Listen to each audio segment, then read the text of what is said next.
So when I was younger, I was very dedicated to the Catholic Church. I was always at church, always thinking about ways that I could fulfill my sacraments and pray and, skip fish on Lent. And I had actually been considering what life might look like if I decided to be a nun.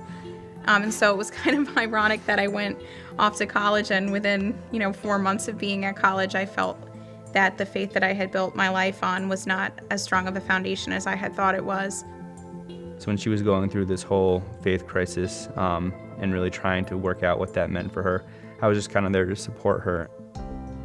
And she one day told me that she had decided to stop by LCBC, which is funny because we drive past this on the way to our house. So when she came home one day and told me that she had stopped by, I was like, whoa, really? And then after that, I was completely blown away by the vision of God's love and forgiveness and the beauty of grace that was offered here.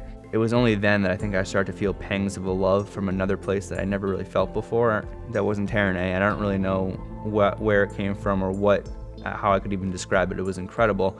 And that really brought me to a new, and I think a good low, where I could open myself up to God and say, all right, God, I'm finally giving myself to you, and this should have been done years ago, but here I am, and I'm at your mercy. All right, so I don't know if you can tell, but I'm pregnant and I'm due in 3 weeks, and this pregnancy has been in a lot of ways a really challenging one, to put it lightly. I was in the hospital for a while and dealing with a lot of scary moments, trying to get up and get out the door to work every day when I was so sick, and I was losing weight instead of gaining weight, and just terrified that I was going to lose this incredible blessing from God. Because of how sick I wasn't able to get to church very often, and I could feel myself losing my connection to LCBC and our life group, and we weren't serving. If I was homesick, he was home taking care of me.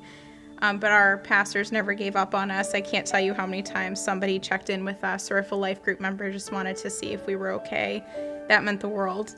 And then just as I was starting to feel a little bit better and get the morning sickness under control, I was at work and had a stabbing pain in my abdomen and knew something was wrong. And I was sent to the hospital, and they found something growing in my womb that was basically endangering our child. They told us it was a cyst at first, but when they did emergency surgery to remove the cyst, they found it was actually a tumor. It was tough to know, all right, she's got to go in, she's got to get surgery or whatever.